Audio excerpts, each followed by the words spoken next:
સુદર્શન ઉદ્ધારની કથા આવી. અંબિકા પૂજન કરવા માટે નંદ બાબા પધાર્યા અને વિદ્યાધર નામનો સર્પ અને ગળી ગયો અજગર. પ્રભુ એનો ઉદ્ધાર કર્યો. રૂપનો અહંકાર એને હતો. વૈષ્ણવે કોઈ પણ પ્રકારનો મદ રાખવો, કારણ કે આ બધું લઈને તમે નથી આવ્યા, આ બધું તમને મળ્યું છે. માણસ જ્યાં સુધી એમ વિચારે ને કે આ બધું મેં મેળવ્યું તો એને અહંકાર થાય, પણ આ બધું મને મળ્યું છે આ વિચાર કરે તો એને દીનતા આવે. ઠાકોરજીએ કૃપા કરીને મને આપ્યું છે અને મળેલી વસ્તુનો મારે સદુપયોગ કરવાનો છે. 3 વસ્તુની વિચારધારા છે: ભોગ, ઉપયોગ અને વિનિયોગ. સાધારણ વ્યક્તિને ભોગવવાની વૃત્તિ આવે, વિવેકી વ્યક્તિને ઉપયોગની વિચાર આવે, પણ વૈષ્ણવને તો વિનિયોગનો વિચાર આવે. મળ્યું છે એ ઠાકોરજીને કઈ રીતે વિનિયોગ કરાવો, અને એમાં જે પદાર્થની સાર્થકતા ને સફળતા છે. ઠાકોરજી આ દેહ આપ્યો છે અને આ દેહનો સદુપયોગ શું કે ઠાકોરજીની સેવામાં એનો વિનિયોગ થઈ જાય. ગજ્જન દાવનને નવનીત પ્રિયાજી ઘોડો બનાવે, હાથી બનાવે અને ઘોડો બનાવીને ચલાવે, ઘૂંટણો છોલાઈ જાય. કોઈએ કહ્યું કે કહી દો ઠાકોરજીને કે આ રીતે ઘૂંટણો છોલાય છે. ગજ્જન દાવને એટલું જ કહ્યું કે જેમ ચંદનનું લાકડું ઘસાય ને પછી જેમાંથી ચંદનની સુગંધ નીકળતી હોય છે, એમ વૈષ્ણવનો દેહ જ્યારે હરિ ગુરુ વૈષ્ણવની સેવામાં ઘસાય ત્યારે જેમાંથી વૈષ્ણવતાની સુગંધ પ્રગટ થતી હોય છે. આ દેહની સફળતા જ એમાં છે. પશુઓને ભોગ માટે દેહ મળે છે, વૈષ્ણવોને તો સેવા માટે દેહ મળતો હોય છે. મહાપ્રભુજી એટલે તો અંતઃકરણ પ્રબોધમાં સુંદર રીતે સમજાવતા કહ્યું: પ્રોઢાપી દુહિતા યદવત સ્નેહાન ન પ્રશ્યતે વરે તથા દેહે ન કર્તવ્યમ વરસ્તુષ્યતિ નાન્યથા. અંતઃકરણ પ્રબોધમાં મહાપ્રભુજી બહુ સુંદર સમજાવતા કહે છે કે જે હજી પણ આ દેહને બ્રહ્મ સંબંધ લીધા પછી પણ સેવામાં વિનિયોગ નથી કરતા, એ કેવા છે તો એની સ્થિતિ સમજાવતા કહ્યું કે જેમ કોઈ માને એની દીકરી બહુ વાલી છે, એટલી વાલી છે કે વાલમાં ને વાલમાં દીકરી જતી ન રહે એ ચિંતામાં એને પરણાવતી જ નથી, એને વિવાહ જ નથી કરાવતી. પણ ગામવાળાઓએ કહ્યું કે અરે દીકરી મોટી થઈ, લગ્ન તો કરાવ. અને બધા બહુ કહેવા લાગ્યા એટલે સંકોચ લાગ્યો અને શરમમાં એને કોઈની જોડે એના લગ્ન કરાવી દીધા. પણ દીકરીમાં વાલ એટલું બધું છે કે એનું આણું કરાવતી જ નથી, એને પતિને ત્યાં મોકલતી જ નથી સાસરે, મોહવશ. તો મહાપ્રભુજી કહે કે વૈષ્ણવો તમે આવું ન કરતા, કારણ કે તમારી દીકરી આ તમારો દેહ છે, બ્રહ્મ સંબંધ કરાવીને ઠાકોરજીને પરણાવી દીધી, તો હવે એને આણું પણ કરાવી દો, પ્રભુની સેવામાં મોકલી પણ દો. કારણ કે નહીં મોકલો તો આ દેહનું પણ અહિત કરો છો અને વરને પણ નારાજ કરો છો. વરસ્તુષ્યતિ નાન્યથા, એ વરને નારાજ કરે છે, કન્યાને મોકલતી નથી ને કન્યાનું અહિત કરે છે. એમ તમે તમારા દેહરૂપી કન્યાનું અહિત ન કરતા, પ્રભુને નારાજ ન કરતા, બ્રહ્મ સંબંધ લીધું છે, સર્વનું સમર્પણ કર્યું છે, તો આને પ્રભુને સોંપી દેજો, પ્રભુની સેવામાં એનો વિનિયોગ કરાવી દેજો. સેવામાં એક ડગલું ચાલે ને ત્યારે માણસ કર્મોને છોડાવતો હોય છે. બાકી જ્યાં પણ જઈએ ત્યાં કર્મ બંધન કરીને આવીએ છીએ, અને સેવામાં જ્યારે દોડીએ છીએ ત્યારે કર્મમાંથી મુક્તિ સાધીએ છીએ. આપણે કર્મ 3 રીતે સમાપ્ત થાય. અભાવે જો 3 રીતે થાય: સ્વેચ્છાએ, પરિચ્છાએ અને અનિચ્છાએ. એમ 3 રીતે કર્મની સમાપ્તિ થાય.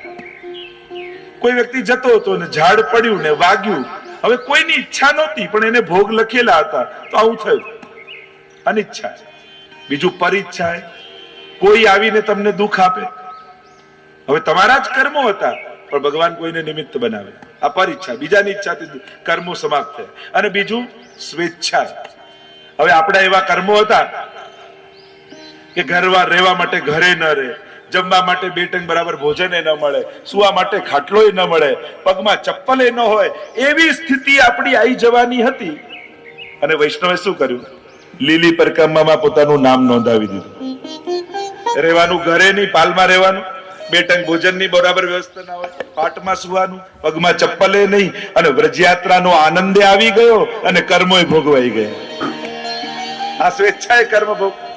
આપણે આ વ્રત કરીએ, એકાદશી કરીએ, સેવામાં દોડા દોડ કરીએ, થાક લાગે, થાકી જઈએ, બધું આ શું થાય? સ્વેચ્છાએ તમારા કર્મો તમે સમાપ્ત કરી રહ્યા છો. બીજે બધે જ્યાં પણ જાઓ ત્યાં કર્મ બંધન છે, સેવામાં જેટલું દોડો એટલું કર્મમાંથી મુક્તિ છે. અને ત્યાં તમારા માટે કઈ જ નથી, જે કરો છો એ પ્રભુ માટે કરી રહ્યા છો, હે ને? ભગવત ઈચ્છા માટે કરો છો, ભગવત સુખાર્થ, ભગવત પ્રીત્યર્થ કરો છો. અને ભગવત પ્રીત્યર્થ કર્મ એ નિષ્કામ કર્મ કરતા પણ શ્રેષ્ઠ છે, એમ ભાગવતજી કહે છે. મહાપ્રભુજી જયારે નૈમિષારણ્ય પધાર્યા, 88,000 ઋષિઓ ત્યાં આવ્યા મળવા, અને ત્યારે મહાપ્રભુજી આ શ્લોક કહ્યું કે જયારે નિષ્કામ કર્મ કરતા પણ ભગવત પ્રીત્યર્થ કર્મ શ્રેષ્ઠ છે. મારો પ્રભુ રાજી થાય એના માટે કર્યું છે. નિષ્કામ કર્મ શું? જેમાં કોઈ ફળની આકાંક્ષા ન હોય, આ નિષ્કામ કર્મ માટે કર્મ. પણ ભગવત પ્રીત્યર્થમ, એમાં ફળ શું? મારું ઠાકોરજી રાજી થાય એટલા માટે કરવું છે. આ શ્રેષ્ઠ છે નિષ્કામ કર્મ કરતા પણ. એટલે નિષ્કામ કર્મ, આ કર્મયોગ એના કરતા પણ શ્રેષ્ઠ છે ભગવત પ્રીત્યર્થ કર્મ. તમે જે કરો, મહાપ્રભુજી તમને કર્મયોગ કરતા એક સ્ટેપ ઉપર લઈ જાય છે કે ગીતાજીમાં નિષ્કામ કર્મની પ્રધાનતાની વાત કરી, પણ ભાગવતજી એક સ્ટેપ ઉપર લઈ ગયા કે ચાલો એના કરતા પણ ઊંચું સ્ટેપ શું? ભગવત પ્રીત્યર્થ કર્મ. મારો પ્રભુ રાજી થાય એના માટે કરવું. કારણ કે કોઈ ને કોઈ લક્ષ્ય માણસને જોઈએ છે, લક્ષ્ય વગર કર્મમાં એ પ્રેરાતો નથી. આપણે કે કર્મણ્યેવાધિકારસ્તે માં ફલની તું આકાંક્ષા ન રાખીશ. લોકો એવો અર્થ કરે, ખરેખર એવો અર્થ નથી થતો. અર્થ એ થાય છે કે હું આપું એના પર ભરોસો રાખજો, એમાં સંતોષ માનજો. કર્મ કર ફળની. હવે આવું તમે રેલવે સ્ટેશન પર ઉતર્યા અને કુલી સામાન લેવા આવ્યો ને તમે એમ કહો કુલીને કે કેટલા? 500. તમે એમ કહો કર્મણ્યેવાધિકારસ્તે મા ફલેષુ કદાચન, તું કર્મ કર ફળની આશા ન રાખ. તો શું કે મારી તમે આશા ન રાખતા. તમે ઘરમાં કોઈ કામવાળા રાખો એમ કહો કર્મણ્યેવાધિકારસ્તે મા, તો પેલા રે કામ. ફળની આકાંક્ષા તો દરેકને છે, ખાલી ફરક એટલો કરવાનો છે કે પોતાના માટે નહીં, મારા ઠાકોરજી પ્રસન્ન થાય એ જ મારું પરમ ફલ છે. પ્રભુની પ્રસન્નતા માટે કર્મ કરો તો દોડવાનો આનંદ આવશે. તમે ફળની આશા વગર કર્મ કરવા જશો ને તો બહુ વાર કામ નહીં કરી શકો. કારણ કોઈક ને કોઈક ફળની આશા બહુ સહજ છે, બહુ સ્વાભાવિક છે.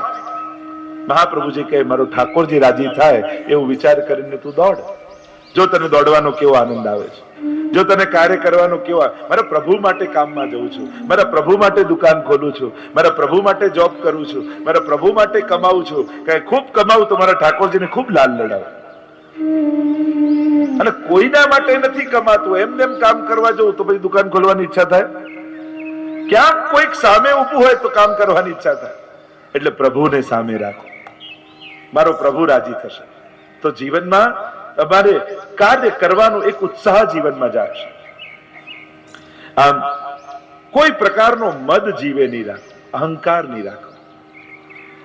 શંખચૂડ ઉદ્ધારની કથા આવી. બલરામજી પ્રભુ વિહાર કરી રહ્યા, ગોપીઓને ઉપાડી ગયો શંખચૂડ. પ્રભુ એને માર્યો ને ચૂડામણી લઈ લીધું. યુગલ ગીતની કથા આવી. વેણુ ગીત અપુના યુગલ ગીત કી રસ બરખા બરખાઈ પ્રગટ ભય માર્ગ રીત વિખાઈ. વેણુ ગીતની કથા એ નિત્યની લીલા છે, રાજભોગ થી સંધ્યાર્થ સુધીનો સમય.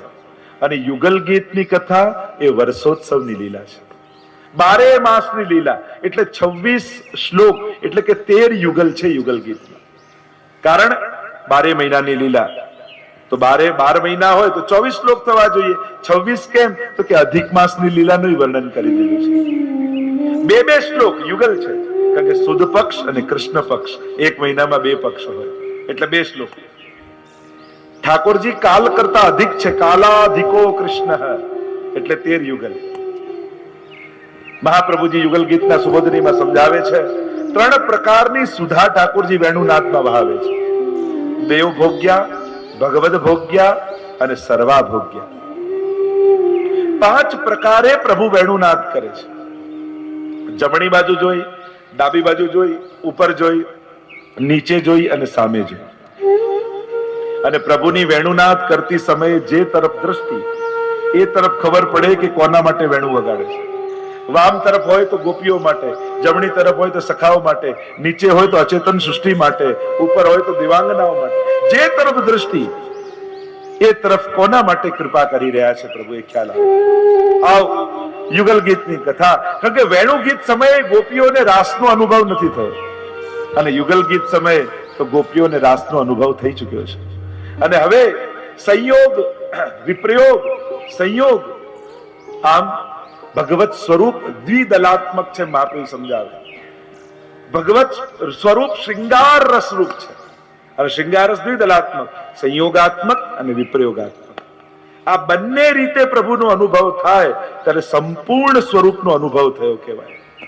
અને હવે પ્રભુ રાસમાં અનુભવ કરાવી ચુક્યા છે, એટલે રાસ લીલાનો અનુભવ કરી ચુકેલી આ ગોપીઓ પ્રભુના જ્યારે વેણુનાદ કરતા કરતા પ્રભુ વૃંદાવનમાં ગૌચારણ કરવા પધારે છે, અને અહીંયા ઘરે ભેગી થયેલી ગોપીઓ એ લીલાનું વર્ણન કરતા ગાન કરે છે.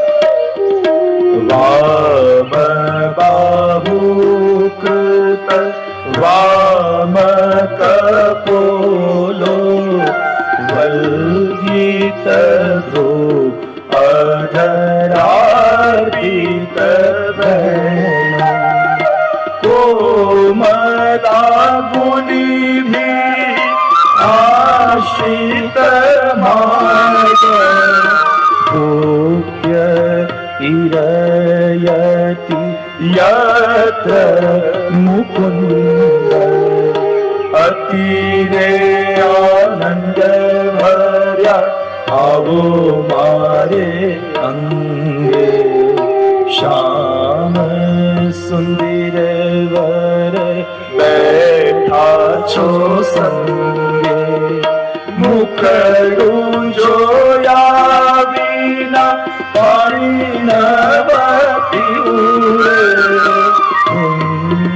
સુંદર જોઈ જોઈ જીવે વામ બાહુ કૃત વામ કપોલો વલ્ગીત ધ્રો અધરાર્પિત વેણુ. વામ બાહુ કૃત વામ કપોલો, ડાબા ખભા ઉપર ડાબો ગાલ ઝુકાવી, અધર પર વેણુ અધરાર્પિત કરી, ભ્રમરને ઊંચી કરી, અને ઠાકોરજી વેણુનો નાદ કર્યો, અને વેણુનો સ્વર આખા વ્રજમાં વ્યાપ્યો. અને જ્યાં જ્યાં જે જે જીવો પાસે પહોંચ્યો, પ્રભુનો વેણુનો પ્રવાહ એવો છે ને, વેણુનાદ એવો છે, જળને ચેતન બનાવી દે અને ચેતનને જળ જેવા બનાવી દે. જે જળ છે એ ચેતનની જેમ વર્તવા લાગે, પર્વત નદીઓ આદિ આદિ, અને ચેતન છે જળ જેવા થઈ જાય, સ્થિર અને સ્તબ્ધ બની જાય. એવો આ વેણુનાદ અદ્ભુત વર્ણન છે યુગલ ગીતમાં. કારણ કે ગોપીઓ ગાય છે,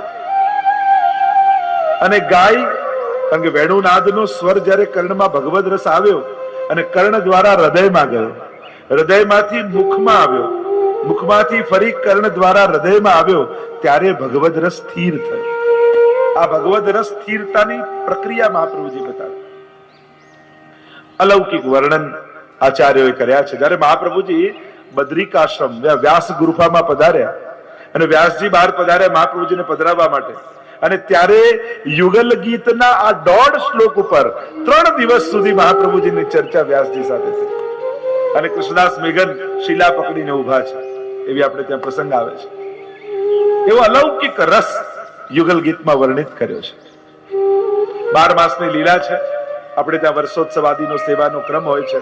જન્માષ્ટમીથી ક્રમ શરૂ થાય, અને આખો સેવાનું વર્ણન આપણે ત્યાં આ યુગલ ગીતમાં ગૂઢ રૂપે કર્યું છે. વંદન કરીએ પ્રભુને. આપણે ત્યાં સેવા ક્રમમાં 2 પ્રકારના ક્રમ આવે છે. એક નિત્યનો ક્રમ અને બીજો વર્ષોત્સવનો ક્રમ. નિત્યનો ક્રમ મંગળાથી શરૂ થઈને શયન સુધી, પ્રભુ જાગે એ પહેલાથી ક્રમ શરૂ થાય અને પ્રભુ પોઢે પછી ક્રમ પૂરો થાય. આ નિત્યનો સેવાક્રમ. અને બીજો વર્ષોત્સવનો ક્રમ જન્માષ્ટમી. તમે સેવાક્રમની પુસ્તક જોશો ને તો જન્માષ્ટમીથી સેવાક્રમ શરૂ થાય આપણો, અને ત્યારથી શરૂ થઈ, ત્યારથી પ્રભુ પ્રગટ થયા, અને છેક આખા વર્ષનો ક્રમ ચાલે તેવા પ્રભુને આપણે વંદન કરીએ. આગળ અરિષ્ટાસુર વધની કથા આવી. બળદના રૂપમાં આવ્યો અસુર, ઉદ્ધાર કર્યો છે. અને ધર્મના રૂપમાં આવ્યો. ધર્મના રૂપમાં જયારે અધર્મ થતો હોય ત્યારે વધારે ખતરનાક થાય. અને એટલે જ સાવધાન રહેવું જોઈએ. કોઈ પણ ધર્મ સ્થાન, ધર્મ પુરુષ, ધર્મ માટે ભેગા થયા હોય એવો સત્સંગ ત્યાં ક્યારે પણ બને તો એ સ્થાનો શુદ્ધ રહે, પવિત્ર રહે, એ આપણે બધાએ જવાબદારી રાખવાની. ચહેરો કાળો થાય તો વાંધો નહીં, પણ અરીસો કાળો થઈ જશે ને તો પછી જ્યારે જોશો ત્યારે ચહેરો કાળો જ દેખાશે. આ ધર્મસ્થાનો આપણા ચહેરા જોવાના દર્પણો છે.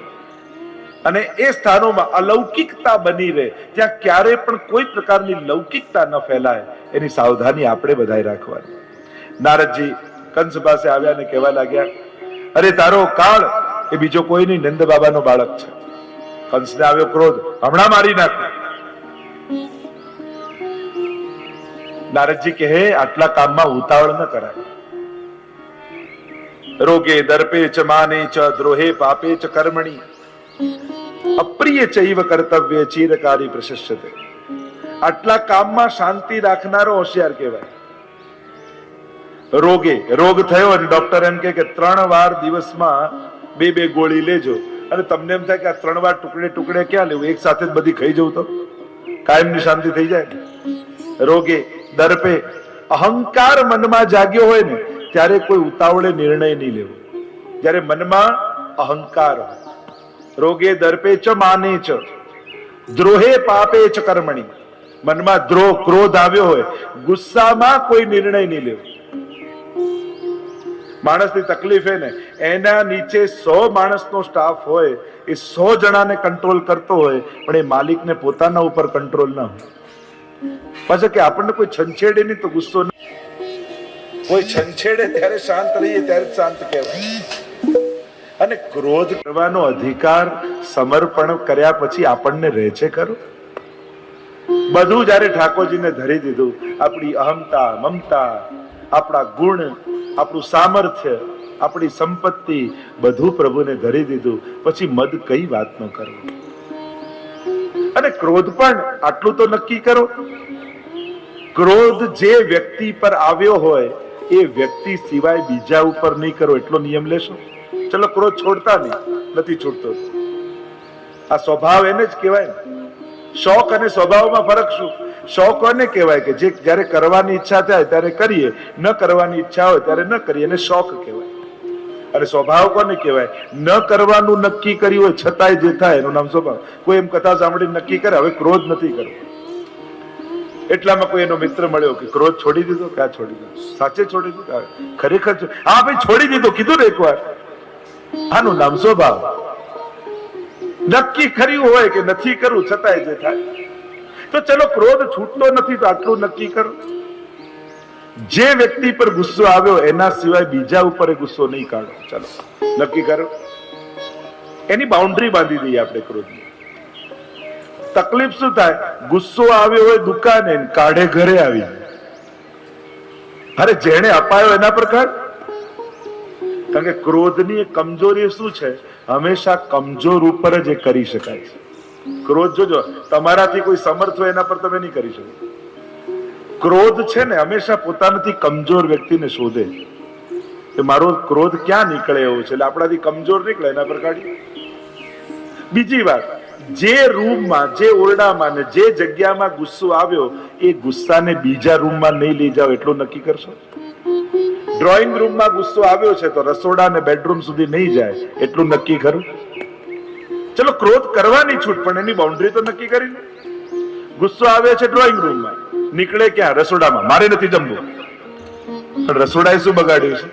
જે રૂમમાં ગુસ્સો હતો ત્યાં રાખો, જે વ્યક્તિ પર હતો ત્યાં રાખો. એને બધે કેમ ફેરવો છે? એવો તે કયો ગમે છે કે હંમેશા માથે લઈને ફરવાનો? એટલે કેવું, જેને ફેક્ટરી ખોલવી હોય તો 3 ફેક્ટરી ખોલવી. માથા પર આઈસ ફેક્ટરી ખોલવાની, જીભ ઉપર સુગર ફેક્ટરી ખોલવાની, અને હૃદયમાં વેક્સ ફેક્ટરી ખોલવાની, મીણની. આ 3 ફેક્ટરી આ 3 જગ્યાએ ખોલીને રાખી. ઉપર બરફ, મોઢા પર સાકર અને હૃદયમાં મીણ જેવું કોમળ. આ 3 ખોલી લેશો ને પછી જીવનમાં ઘણી ફેક્ટરીઓ ખુલશે. પણ માણસ ઘણા લોકો 24 કલાક ગુસ્સામાં જ ફરતા હોય. ખબર નહીં શું છે, શેના માટે ક્રોધ આવે, કોના માટે, અને આનાથી શું થઈ જવાનું? એક જ વસ્તુ થશે, તમારી તબિયત બગડશે. લોકો આપણી હોશિયારી કેટલી, ખોટા કામોને છૂટ આપી રાખીએ. ભગવત કાર્ય રોજ સવારે 2 કલાક તો સેવા. વિશ્વાસો ગુરુ વાક્યેષુ સ્વસ્મિન દીનત્વ ભાવના મનોદોષ જયશ્ચૈવ કથાયામ નિશ્ચલામતી. વિશ્વાસો ગુરુ વાક્યેષુ. પહેલું, ગુરુ વાક્યમાં વિશ્વાસ. જે કહેવાઈ રહ્યું છે એ જીવનનું પરમ સત્ય છે. આ જયારે વિશ્વાસ બેસી જાય ને, અને વાર્તા સાહિત્ય કેવું પ્રમાણ આપણને આપે છે. ગુસાઈજીને પેલો વૈષ્ણવ પૂછવા આવ્યો ને, મારા ઠાકોરજીનું નામ શું? અને અભણ ગામડાનો વૈષ્ણવ છેક ગાદી ઉપર ચડી ગયો ગુસાઈજીની ઉપર. એટલે ગુસાઈજી એમ કહ્યું, પરે પરે દૂર રહે.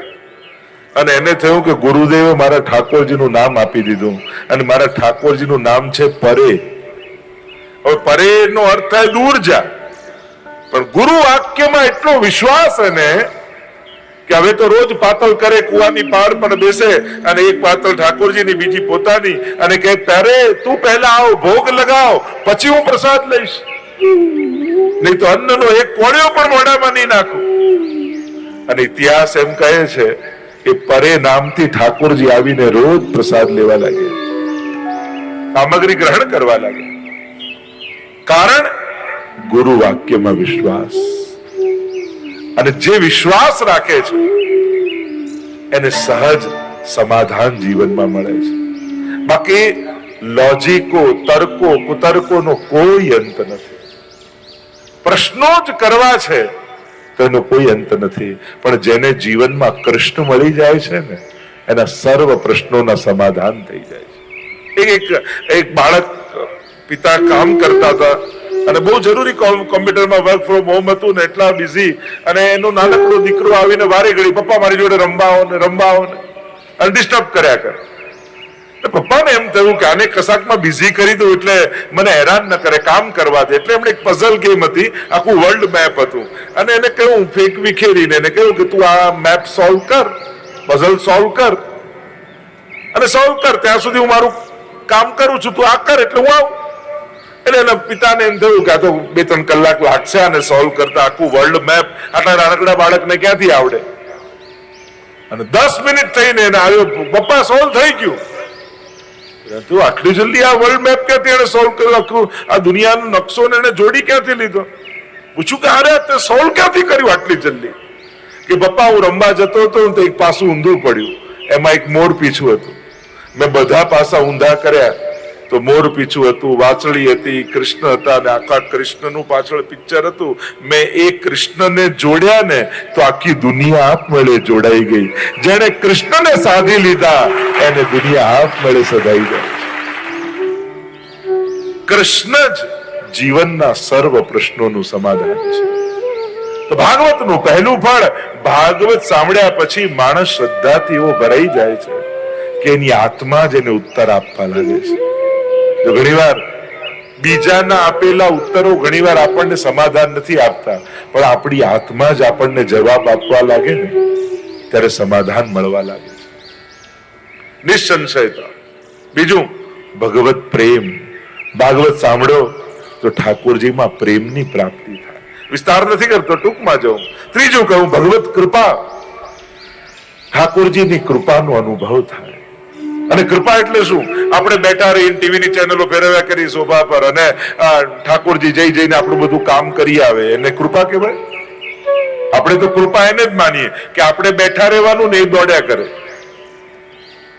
અરે ના, કર અને પા, કર અને પા. કૃપા તો એને જ કહેવાય. કૃપાનો અર્થ થાય ભગવાન એવી સમજણ જીવનમાં આપે કે આ જે કાંઈ પણ મને મળ્યું છે એ મારા પુરુષાર્થ, મારી બુદ્ધિ, મારી મહેનત, આ બધાનું ફળ નથી. આ તો ઠાકોરજી આપેલો પ્રસાદ છે. અને જ્યારે જીવનમાં આ સમજાય છે, જો જમો તો એ કર્મ બંધન, પ્રસાદ લો તો એ કર્મમાંથી મુક્તિ છે, કામ કરો તો એ કર્મ બંધન, પણ પ્રભુ માટે દોડો એ કર્મમાંથી મુક્તિ છે. કામ એ જ છે, પણ એને જ્યારે સેવા માનીને કરો છો ત્યારે ગાંઠોને ખોલો છો, અને કામ માનીને કરો છો તો ગાંઠોને બાંધો છો. એ જ ભોજન છે, એ જ સ્વાદ ને એ જ પેટ ભરાય છે, પણ એ જ પ્રસાદ સમજીને લો છો તો એક એક કોળિયામાં ઠાકોરજીની કૃપાનો અનુભવ તમે કરો. સમજણ આ જ બદલવાની છે, ક્રિયાઓ એ જ રહેવાની છે, પણ એ જ ક્રિયાઓ માટેની સમજણ ફેરવાય છે ને તો ડગલે ને પગલે કર્મ બંધનોની ગાંઠો ખુલે છે. જ્યારે એ સમજાય કે મારા માટે જીવનમાં સૌથી મોટું કોઈ બળ હોય ને તો એ ઠાકોરજીની કૃપાનું બળ છે. કારણ કે ગમે તેટલી મોટી અગાસી હોય, પતંગ લાવો, દોરી લાવો, બધી જ વ્યવસ્થા કરો, પણ પવન ના હોય તો ચડે? આ પવન ઠાકોરજીની કૃપા છે, અને મારા જીવનમાં પ્રભુની કૃપાનો પવન છે ને એટલા માટે અમારી પતંગ ચડી રહી છે. બાકી બુદ્ધિમાન તો દુનિયામાં ગણાય છે, આપણાથી હોશિયાર તમને ઘણી વાર મળશે જીવનમાં, અને તમને એમ લાગશે મારા કરતા બહુ હોશિયાર છે. તમારા કરતા વધારે મહેનત કરનારા લોકો પણ તમને દુનિયામાં ઘણી વાર મળે છે. તમને લાગે આ કેટલી મહેનત કરે, પણ તમારા કરતા હોશિયાર ને તમારા કરતા મહેનત કરનારા ઘણીવાર તમને તમારા કરતા ઓછા સુખી દેખાશે. ત્યારે તમને એમ લાગશે જો મહેનતથી જ મળતું હોત તો મારા કરતા વધારે સુખી હોવો જોઈએ, બુદ્ધિથી જ મળતું હોત તો મારા કરતા વધારે સુખી હોવો જોઈએ, પણ મને મળ્યું છે કારણ કે મારા ઉપર ઠાકોરજીની કૃપા છે, મારા વડીલોના આશીર્વાદ છે, એનું પુણ્ય છે. જો ઘણીવાર આપણને એમ લાગે કે ખરેખર આ જે મળ્યું એને હું લાયક નહોતો, અને જ્યારે એવું લાગે ને ત્યારે એમ માનજો કે મારા વડીલોએ જે ભક્તિ કરીને એ સુખ રૂપે આજે મને મળી રહી છે. મારા વડીલોએ ફેરવેલી માળાના ફળ મને મળી રહ્યા છે. તો 6 અધ્યાયમાં જે કથા એનું ફળ બતાવવામાં આવ્યું. ભગવત કૃપા કહ્યું સર્વત્ર ભગવત દર્શન, આ ભાગવતનું ફળ છે. આપણને ટીવી સિરિયલો ને આ બધું મૂવી જોઈ જોઈને આદત એવી પડી ગઈ કે આમ ધુમાડો થાય ને લાઈટ થાય ને ટણંગ દિન ભગવાન સામે આવી જાય, અને એ જ રાહમાં બેઠા રહીએ કે ક્યારે દેખાય. અરે સર્વત્ર વ્યાપેલો છે. પોતાના વિચારોની ફ્રેમ મૂકી દેશો ને તો ભગવાન બધે અનુભવ કરાવશે, પણ આ જ ફ્રેમમાં ગોઠવા એવો ફોટો જોઈએ તો પછી એને ગોતવું અઘરું થઈ જશે. એ ઘણીવાર તમારી સામે આવે છે, ઘણા ઘણા રૂપે ને ઘણા ઘણા લોકોનો ઉપયોગ કરી અને તમને મદદ કરીને જતો રહે છે, પણ સામે આવેલા એક ક્ષણે પ્રગટેલા, આપણા માટે પ્રગટેલા કોઈની ભીતર પરમાત્માને આપણે ઓળખી નથી શકતા. એ ઘણી વાર ઘણા રૂપે આપણા માટે ઘણાની અંદર પ્રવેશ કરતો હોય છે. અરે પ્રહલાદ થાંભલા, એક નિર્જીવ થાંભલાની સામે આંગળી કરે ને કે આમાં મારો ભગવાન છે, અને ભગવાન એમાંથી જો પ્રગટ થતો હોય તો આપણે શ્રદ્ધા રાખીએ કે હમણાં મારા માટે ભગવાન આના હૃદયમાં વસી જાય તો ભગવાન એના દિલમાં ન વસી શકતો હોય? ચોક્કસ આવે, ચોક્કસ. હમણાં ઠાકોરજી આની જીભ પર મારા માટે વસી જાય અને આપણા ફેવરમાં ક્યાંક બોલાવી દે. ઘણી વાર એ આપણા માટે કાર્ય કરતો હોય છે. અને 5મું ફળ કયું? અભયત્વ. ભાગવત જીવનમાં ઉતર્યું તો નિર્ભયતા આવી જશે, ભય મુક્ત થઈ જશો. કેટલા કાલ્પનિક ભયોને લઈને માણસ જીવતો હોય છે. આમ થઈ જશે તો, આમ નહીં થાય તો, આવું ન થયું તો, આને આ ન મળ્યું તો, કલ્પનાઓ જ હોય છે. અને આપણે ત્યાં તો કહ્યું સૌથી મોટો ભય માણસને મૃત્યુનો ભય હોય છે, અને આ મૃત્યુનો ભય દરેકને સતાવતો હોય છે. કોઈ રોગ હોય ન હોય, પણ આ ભવરોગ તો બધાને લાગેલો છે. જો લોકો કહે કે આનું હાર્ટ એટેક થી મૃત્યુ થયું, આનું એક્સિડન્ટ થયું, આનાથી થયું, આનાથી થયું, જુદા જુદા કારણો આપણે કહેતા હોઈએ મૃત્યુના, પણ દુનિયામાં મૃત્યુનું એક જ કારણ છે, અને એ કારણ છે જન્મ. જેનો જન્મ થયો છે એનું મૃત્યુ નિશ્ચિત છે. જાત સહી ધ્રુવ મૃત્યુ. જે જન્મ્યો છે એ જવાનો ખરો. બસ નક્કી એ કરવાનું કે હસતા હસતા જવું છે કે રડતા રડતા જવું છે. ગણેલી ક્ષણો મળી છે. સમયને કોઈ રોકી શકતું નથી. સમયનો કેવલ સદુપયોગ થઈ શકે છે. અભયત્વની પ્રાપ્તિ. અને જ્યારે ભયમુક્ત બની જાઓ છો ને, એક વસ્તુ યાદ રાખો, અલ્પનો આશ્રય કરશો તો હંમેશા ભય રહેશે, અને સર્વ સમર્થ એવા હરિનો આશ્રય કરશો તો જ આ જીવનના ભયોમાંથી મુક્તિ મળી શકશે. એટલે મહાપ્રભુજી આજ્ઞા કરે છે, પ્રભુ સર્વ સમર્થો હિ તતો નિશ્ચિત તતામ વ્રજેત. સર્વ સમર્થ એવા હરિનો આશ્રય કરો, નિર્ભય બની જશો. તો 5 ફળ કયા? ઘણી બધી ચર્ચાઓ એમાં છે. શ્રીમદ ભાગવત આ 5 ફળનું દાન કરનારું એવી દિવ્ય કથા છે. આવો ભાગવતના આ મહાત્મ્યની કથામાં પ્રવેશ કરીએ. મહાત્મ્યમાં પ્રવેશ કરતા વ્યાસજી સૌથી પહેલા મંગલાચરણ કરે છે. અને મંગલાચરણ શું છે? મંગલ આચરણ એ જ મંગલાચરણ છે. જો પ્રત્યેક કર્મની શરૂઆત વિચારથી થાય છે. તમે શું વિચારો છો એ પ્રમાણે તમે કર્મ કરો છો. એટલે બહુ જ મહત્વનું છે કે આપણા વિચારમાં પરમાત્માનો પ્રવેશ થાય. અને એ વાત પણ ચોખ્ખી છે, વિચારથી વૈષ્ણવ નહીં બનો ને તો વ્યવહારથી પણ વૈષ્ણવતા બહુ વાર ટકશે નહીં. જેને વૈષ્ણવ તરીકેના વિચાર નથી આવતા એનો વ્યવહાર પણ વૈષ્ણવતાનો બહુ વાર રહેતો નથી. ઘણી વાર લોકો કહે ને સારા વિચાર કરવા જોઈએ, તો આ પણ બહુ શ્રેષ્ઠ અવસ્થા નથી. સારા વિચાર જ આવવા જોઈએ. આપણે તો કરવું એનો અર્થ એ થાય છે કે સારો નથી આવતો એટલે સારો કરવો પડે છે. એ પણ એક પ્રયાસ છે.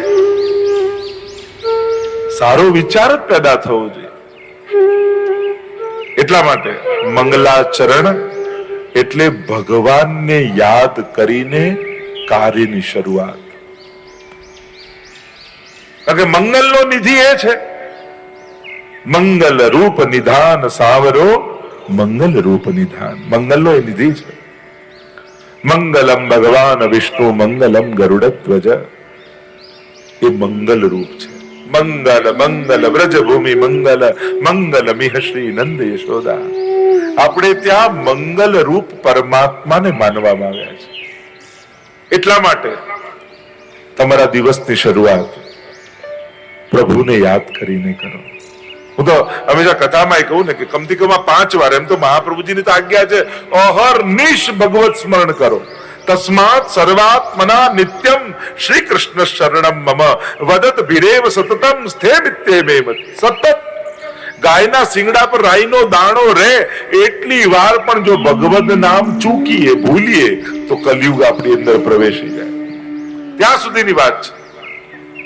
પણ આપણા જેવા સંસારમાં રહેનારા જીવો જો અહર્નિશ ભગવદ નામ ન લઈ શકતા હોય તો કમથી કમ આટલી વાર, એક જ્યારે જાગો ત્યારે 3 વાર અષ્ટાક્ષરનું સ્મરણ કરો. પહેલો કોળિયો મોઢામાં મૂકતા હો ત્યારે 3 વાર ઠાકોરજીને યાદ કરીને પછી ઘરની બહાર કામ કરવા માટે નીકળો ત્યારે 1 સેકન્ડ ઉંબરા પાસે ઉભા રહી 3 વાર અષ્ટાક્ષર બોલીને નીકળો. ઘરે પાછા આવો ત્યારે 1 સેકન્ડ બહાર ઉભા રહી અષ્ટાક્ષર 3 વાર બોલીને ઘરમાં પ્રવેશ કરો.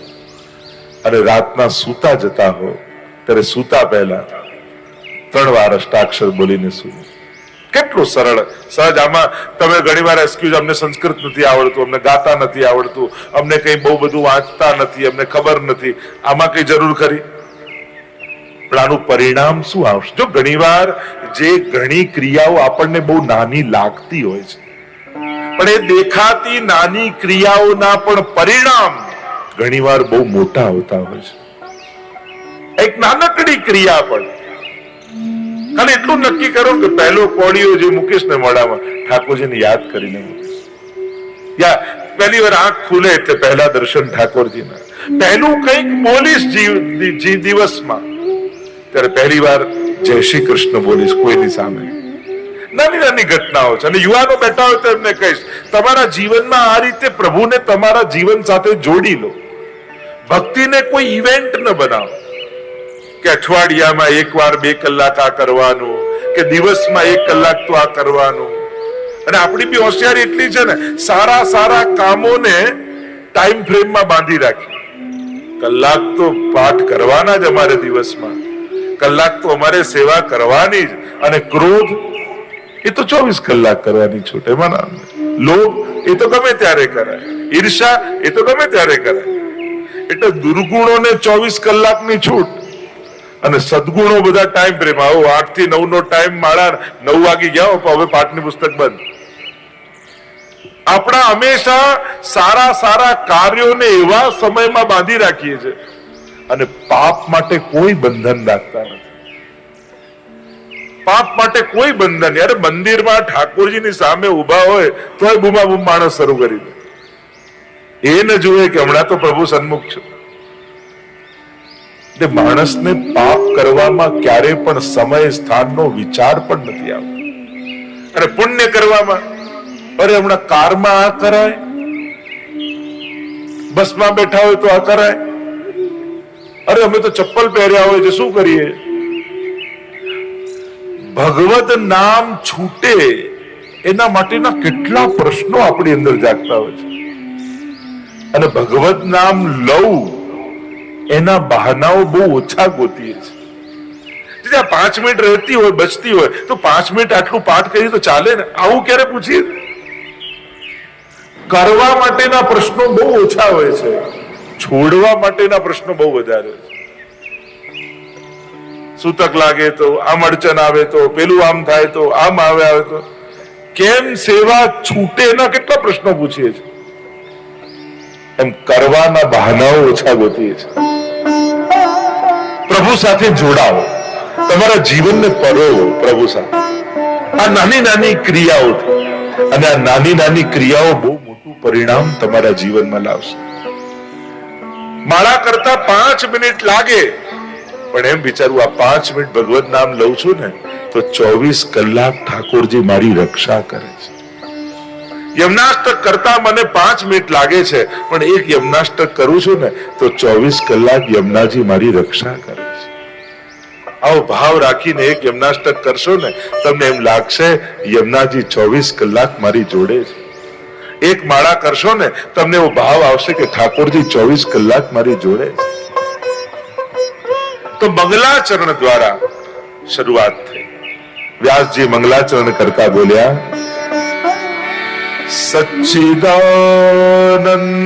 રૂપાય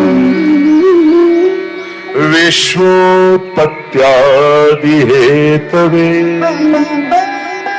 તાપત્રય વિનાશાય શ્રી કૃષ્ણાય વયં નુમઃ.